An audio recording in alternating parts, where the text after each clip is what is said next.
Hi guys, welcome back to my little corner on BookTube. So today we are going to be talking about 8 things book influencers have brainwashed you into thinking are normal but aren't.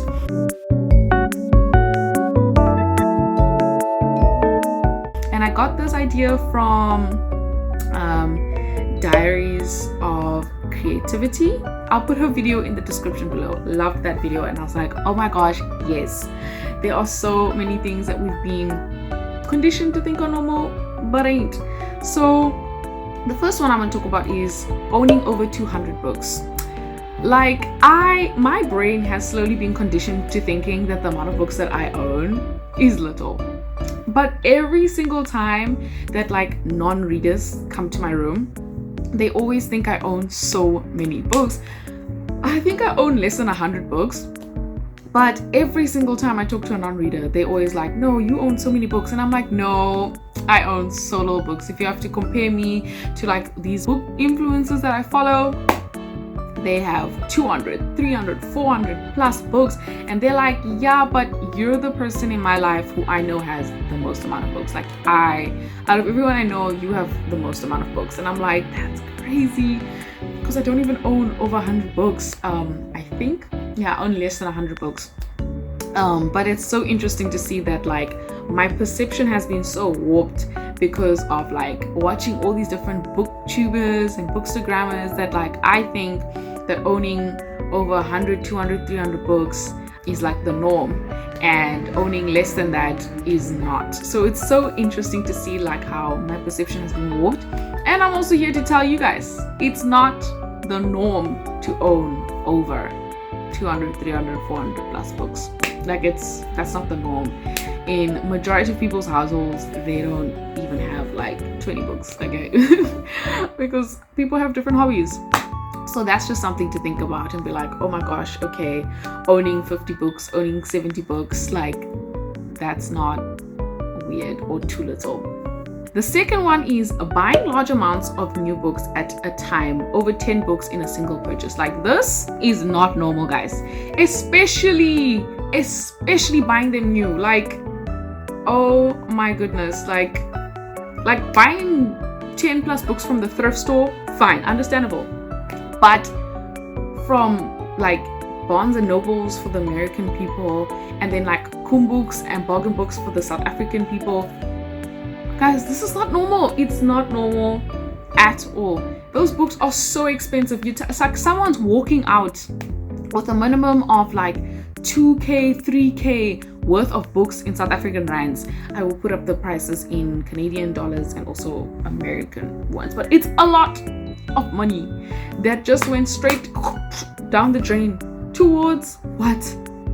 10, 15, 50, 30 books? Like, where that money is coming from, I don't know. But please understand, guys, that is not normal at all. Like, where it's understandable to get 10 plus books at a time is from the thrift store, especially if like the books are like 10 rand, 5 rand, like a book, you are go off, okay? Because you like the amount, if you get 10 rand for 10 books, 10 rand per book, that's 100 rand. And for like a lot of Americans, like that's completely doable. And also South Africans, like 100 rand for 10 books. I'm walking out with a stack, guys. I am walking out with a stack. But that's not even common here. Like I don't know many places where I can get a book for 5 rand or like 10 rand, yeah, from the library. But other places, I don't know. So this thing of it being normal to get over 10 plus books, it's not new. Getting over 10 plus books new, that's not normal, like at all. Don't be fooled. Like it's not. And it's okay if you just bought 1 or 2 books at a time new. You don't have to feel any type of way. And also, there's nothing wrong with filming, like if you're a booktuber specifically, filming a haul where there's like 2 or 3 or 4 books. Like there's nothing wrong with that at all.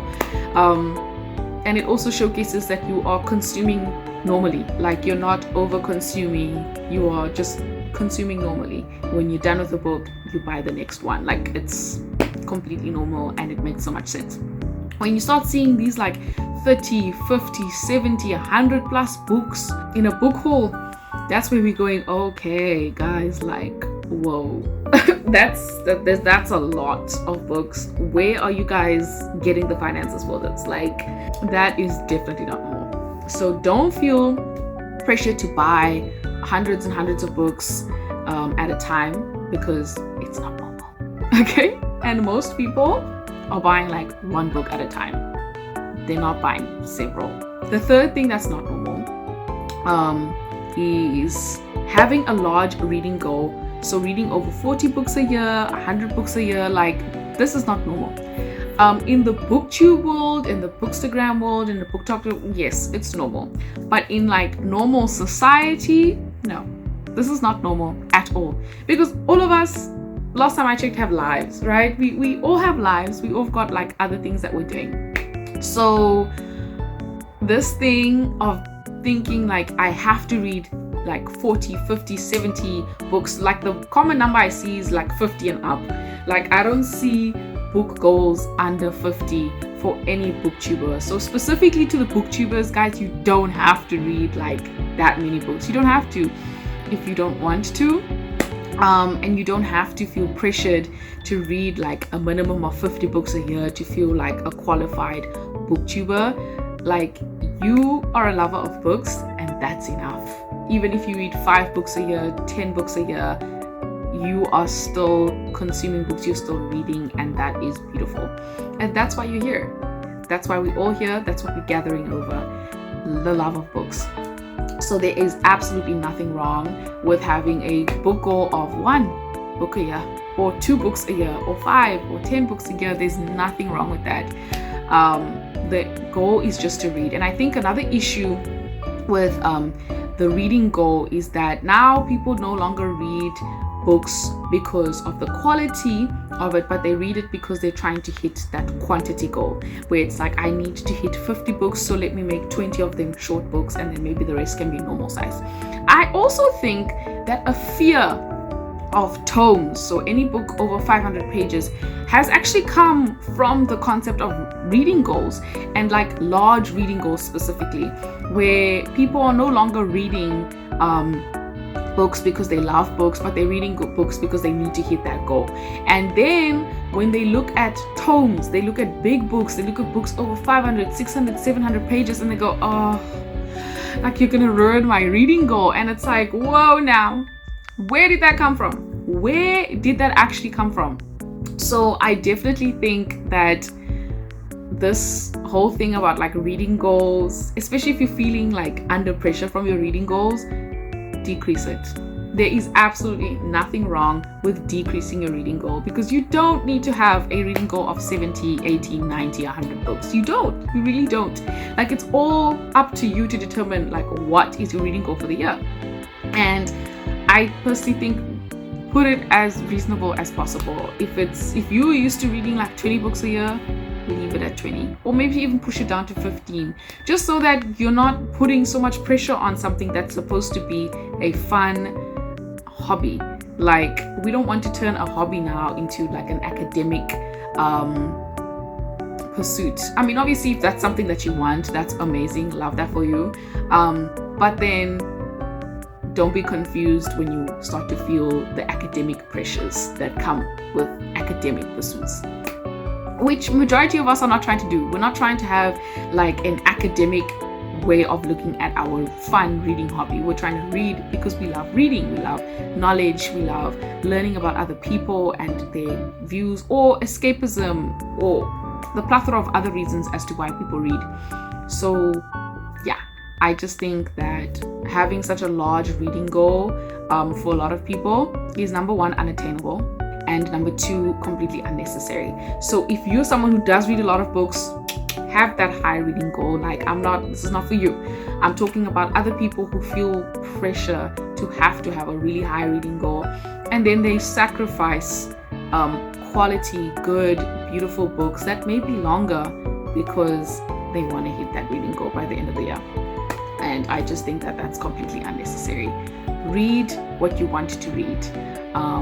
Even if it means that book that you want to read is like 900 pages, do so. And it's got like a really small font, do so. If it means you need to decrease your reading goal so that you can enjoy that book in peace, do that. But don't let your reading goal make you feel some type of way about big books, especially because I think big books have suffered the most from this whole reading goal thing of having 80, 90, 50 plus reading books to read for the year. I think it's really affected like people's perceptions of tomes. And the issue is, like, for me, I've also started to develop a fear of big books, and I'm like, where did this come from? Because before I entered the booktube world and bookstagram world and booktalk world, I did not have a fear of tomes, because I used to read over 100 pages a day. So like that was like my thing. I'm like, yeah, I'll read 100 pages a day. I'll clock this in 6 days. Like a 600 page book, I'll clock in 6 days. Like it was never an issue. Or I'd read like 50 plus pages a day. But then the moment I joined booktube and I started seeing people's like super big book goals and stuff, that started to affect my feelings and love towards bigger books. I say absolutely not. That must stay far away from me. I don't need that, and you don't need that too.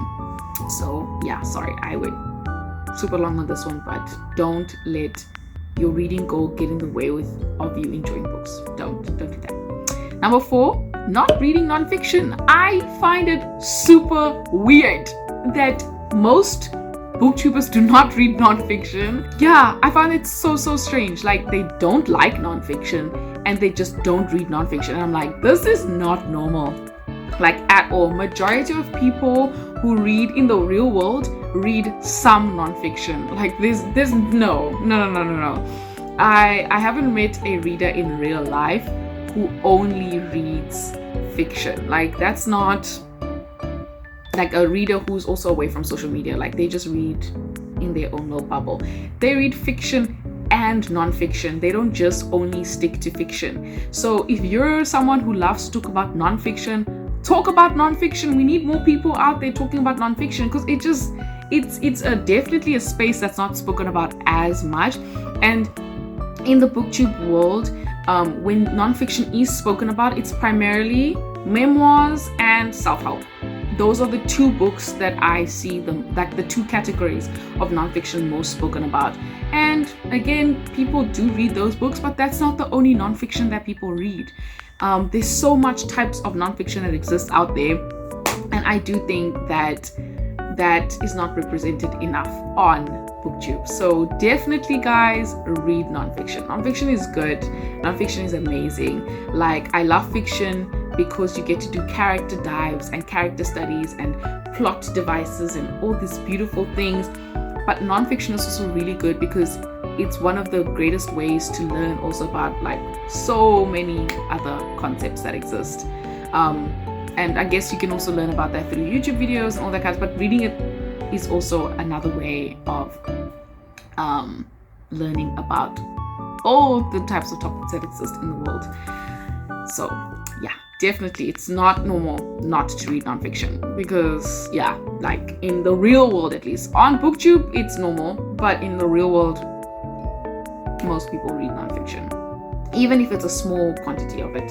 Listening to audiobooks on 2 times speed, guys, I mean, I'm not an audiobook listener, but where did this concept of you have to listen to audiobooks on 2 times speed or 1.5 speed come from? Do you know where it came from? Trying to complete that reading goal. That's where it came from. Because when you read like a book, you don't read a book in 2 times speed. You don't read a book in 1.5 speed. You read a book normally. Some people are fast readers, yes, right? But you're still reading it like word by word, not like where you can like hardly hear what they're saying. Like I don't understand why it is so normal on booktube specifically.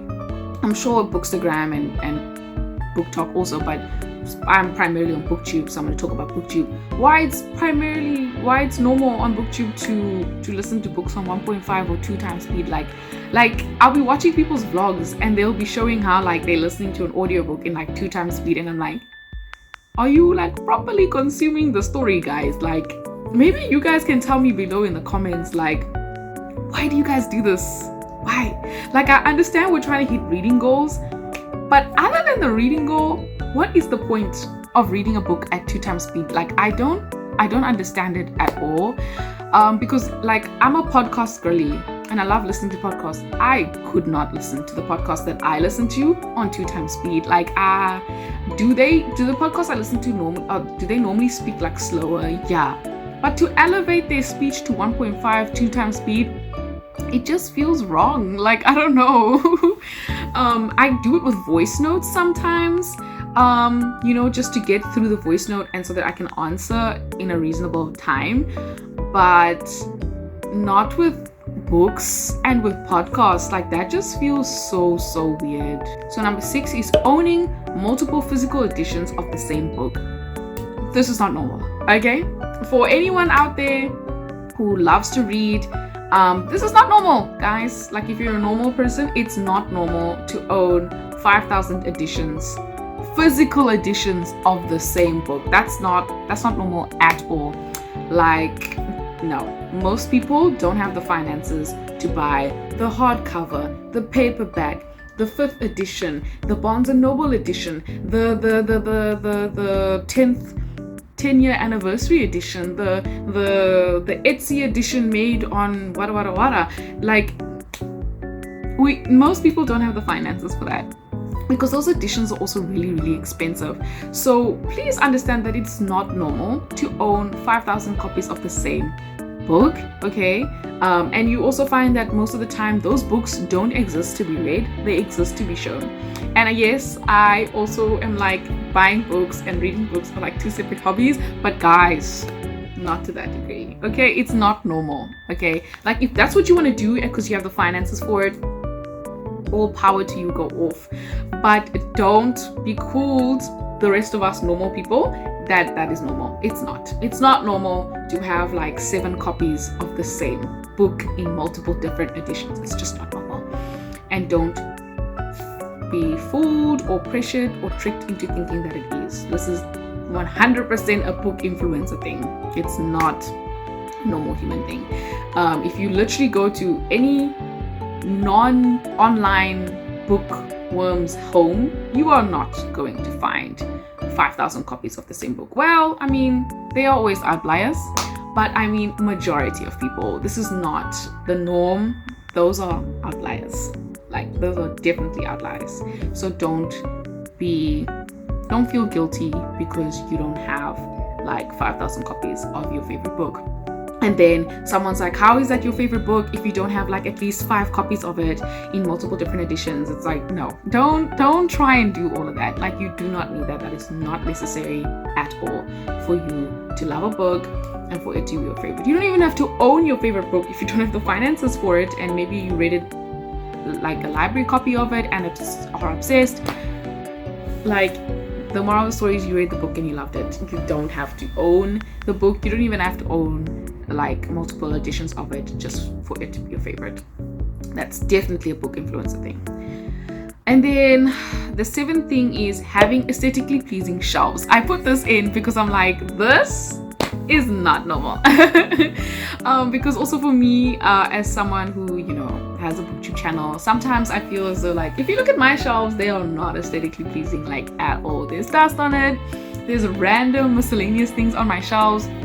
And would I love my shelves to be like aesthetically pleasing? 100% I would, but like, do I have the means to really like make it aesthetically pleasing? No, I don't. I don't even have like an actual like standing bookcase. I have one that's like, I guess you can say like built in, which is nice to have, but also like the shelves don't even match. Like, the first shelf compared to the others are not the same, because the first one is original to this house and then the other ones my father and I added in. So like, even there, that's not aesthetically pleasing. Then the way my books are like showcased and displayed, not aesthetically pleasing. They're not even in genre or anything like that, which I wish they were in. But unfortunately, like, if I had to try and do that, it would mess up a lot, because some of the books height-wise, they don't match. They don't fit in some of the bookcases. So like some of them, unfortunately, I don't know what happened with our measuring. Oh, it's not our fault. I'm realizing here. I was about to like, what happened with our measuring here?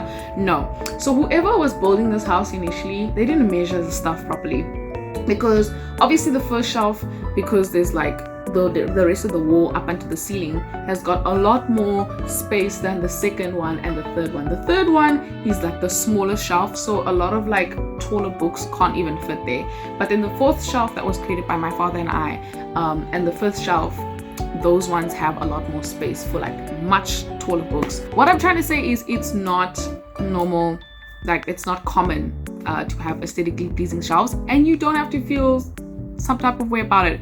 Would it be nice to have aesthetically pleasing shelves? 100%, I would love that, but it's not normal, and you don't have to feel ashamed or bad that your shelves are not aesthetically pleasing.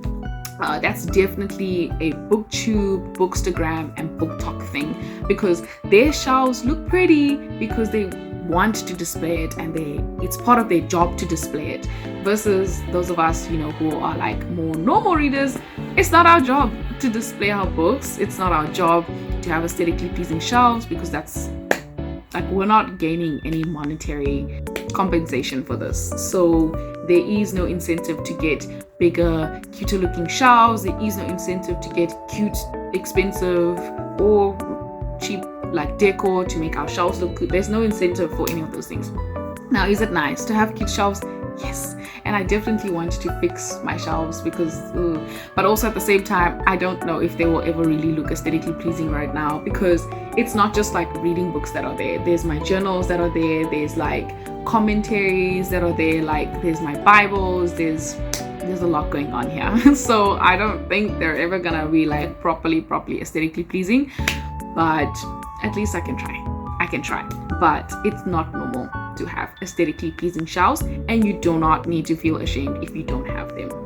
And then my last one, which is number 8, is having the audiobook, physical book, and ebook of a single book, where, you know, someone's like, okay, I'll use this as an example since it's right here. So I've got Gentle and Lowly. Ooh. Now I've got this copy, but then let's say I also have the ebook on my Kindle, which doesn't exist, but let's pretend like it does, and I've got the audiobook as well. Guys, all of this is costing money, by the way. It's money to buy that ebook, it's money to buy that audiobook, but I've got all 3 copies.